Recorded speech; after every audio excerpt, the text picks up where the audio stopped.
nggih. Yumi nggih sekedap maling nggih. Mulus niku wau. Lah napa? Anu pelajaran saderenge wau. Wingi mampet pisan. Oh alah, nggih. Berarti. Oh, boten nawar. Soale dikate ngomongane Pak Pan kudu iki Pak Ipeh Kelompok kurang paling. Kuwi rasane pun saniki wau pelajarane pun kathah, saniki ditambahi awake dhewe rada seneng lah. Nek omah biasane awake dhewe mulus pikir napa-napa awake dhewe teng mriki kudu seneng-seneng Dede. Lah Bu, nyanyiin. Biasane kan sing nyanyi biasanya bocah-bocah, saniki ibu-ibu kudu nyanyi. Ibu tak sing biasane lagune kalau kau suka hati ngoten Bu. Nggih, ya, sareng ya. Kalau kau suka hati tepuk tangan. Kalau kau suka hati tepuk tangan. Kalau kau suka hati mari kita lakukan. Kalau kau suka hati tepuk tangan. Kalau kau suka hati bilang hore, hore.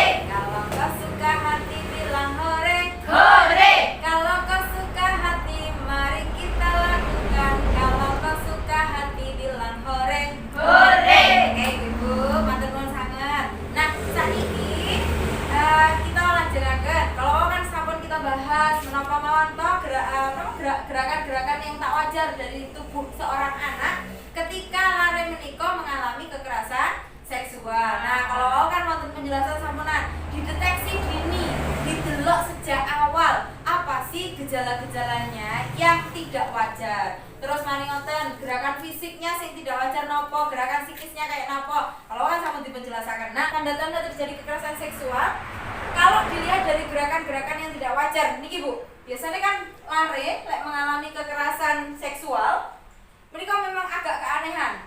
Yang diantaranya niki gambarnya jenengan presani. Ada sedih, ada tertekan, terluka gitu ya. Kalau ada gerakan yang tidak wajar, misalnya kedua bahu terakat sehingga menutupi leher, ini gerakan refleks seorang untuk melindungi tubuhnya. Jadi kayak dilindungi atau gini.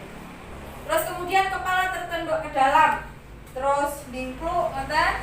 Terus manten iku kedua tangan dan kedua kaki menyimpul erat. Saged dibayangkan nggih saking gambar menika? Nggih. Lutut tertekuk ke dalam, tubuh menengkuk, wajah pucat pasi dan yang lainnya. Niki dari kesimpulan sing panjenengan tulis niki wau tentang tanda-tanda terjadi kekerasan seksual kalau dilihat saking gerakan atau bawaan yang ada dalam tubuhnya.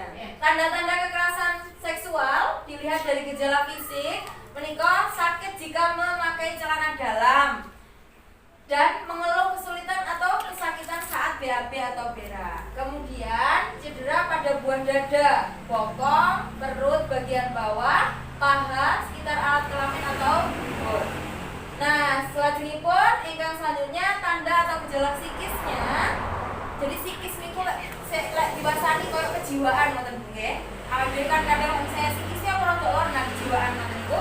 Nah, anak berubah ekspresine malah dadi menengan, cemas, gelisah, mengurung diri, takut ditinggalkan sendirian. Selanjutnya menunjukkan keluhan-keluhan fisik yang tidak dapat dijelaskan penyebabnya, kados pusing-pusing, boten jelas. Wonten ingkang pusing-pusing boten jelas kados. Ya kadang mikir utang. Oh, mikir utang deh. Nah, sakit perut atau masalah makanan. Selanjutnya menikah. Nah, gejala psikis pada anak usia 13 sampai 18 tahun. Putrane jenengan sampun usia pinten sakniki, Bu?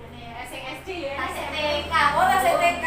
Anak aku kan wis gede to yo. Aku SD kelas 4. Oh, tasik kelas kawan niki, Bu nggih. Menawi wonten putrane sing mengalami tanda-tanda kekerasan seksual, dilihat dari sisi gejala psikisnya, jiwaannya, anak usia 13 sampai 18 tahun itu diantaranya adalah keluhan fisik yang tidak jelas penyebabnya, kecemasan yang terus-menerus serta kegugupan, agresif itu bocah koyo apa dia istilahnya dia?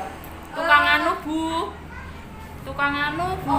Oh kadang suka anu ngono ya. Terus pokoke kados lek pasar Cengkre tukang anu. Cengkrean barang nggih.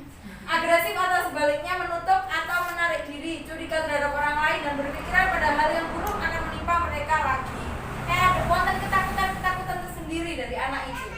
Kemudian merusak diri untuk mengatasi rasa marah dan depresi. Karena wonten ingkang masalah itu, lek misalnya dia mengalami gejala psikisnya, kadang ada yang itu Bu, apa? Diri, ngoten niku. Terus nggih, mudah-mudahan tidak ada yang menimpa kita semuanya. Kemudian melakukan perbuatan yang berisiko tinggi seperti terlibat dalam penyalahgunaan nafsa, bergabung dengan geng yang tidak jelas. Resa ibu naksa menikah apa? Boten ibu napa Bu? Narkoba nih loh Bu. Biasanya bocah lek yang misalnya mengalami gejala psikis, dia melarikan diri ke arah yang untuk menghilangkan rasa psikisnya yang terluka atau mungkin yang apa ya, adanya kekerasan seksual kalau akhirnya kelayune neng ngene narkoba. Ben pikirannya ndak sepaneng bakal mikir itu tadi. Nah itu tapi sing salah Ibu nggih. Nah, selajengipun menawi terjadi tanda-tanda kalau wau kinten-kinten nopo yang badhe dilampahi kalian ibu-ibu kira-kira kalau misalnya terjadi kekerasan tindakannya mboten wajar, mantan niku ada perubahan dari fisiknya, kemudian ada dari psikisnya. Nah niki kinten-kinten ibu-ibu badhe nopo kinten-kinten Bu kalau terjadi kayak gitu? Takon ibu anake. Nggih, terus malih pripun? Kula laporne polisi, Bu. Oh, wonten. Dilaporkan polisi langsung wonten nggih? Nggih. Kita lek Bu ningsak dinapakne Bu. Anak kula nggih kula peluk Bu, tak lekoni ya Bu. Nyapa kok ngene iki nyapa to Len, Nduk ngono. Nggih. Nanti ya berarti di antarane wonten sing ditangletin, "Ini apa to sakjane?" Terus wonten kok malah ngono nyapa, kok jangan-jangan piye-piye wonten dilaporkan polisi terus dengan kasih sayang wonten. Nah, saat ini dalam perisane datang Flipchart 12 nggih Bu, sampun ketawis nggih menika. Nah, niki sikap dan perilaku orang tua jika anak-anak mengalami kekerasan seksual. Napa mawon sih Bu? Ingkang pertama, awake dhewe ndak oleh panik. Biasanya lah wonten nggih Bu, dateng keluarga niku lek misalnya anake ketara rada terluka, bapaknya langsung melu nesu. Parah nih saya nanti. Nah, niki yang pertama, tidak boleh panik dan tidak boleh marah. Kadang kan anak niku kadang disalah nih, kan ngoten. Yang kedua, leras kata jawabannya Bu Nisa kalau anak itu dipeluk erat untuk menunjukkan bahwa Anda sangat menyayangi mereka.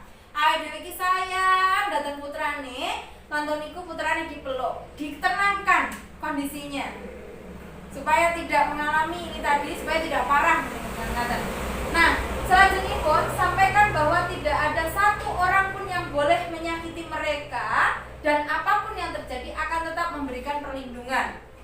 Selanjutnya pun jadilah pendengar aktif tentang cerita dan pendapatnya. Kalau kan Bu Binti dawuh, boleh lek putrane mengalami hal-hal yang tidak wajar, mengalami kelainan pada fisik dan juga psikisnya, maka ditangkleti kan Bu. Nah, salah satu tugas yang kita adalah menjadi pendengar mereka di rumah nih, kon cerita, enek apa to ngger, Nduk.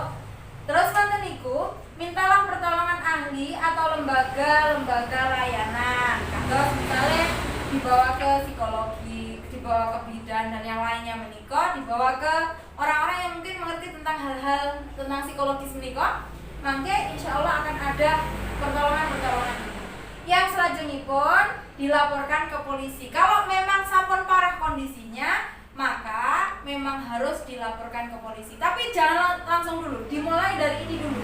Ada setiap tahapan-tahapan yang harus panjenengan lalui ini tadi. Oke Ibu, ngaten kita akan dikontak-kontaken. Boten Bu.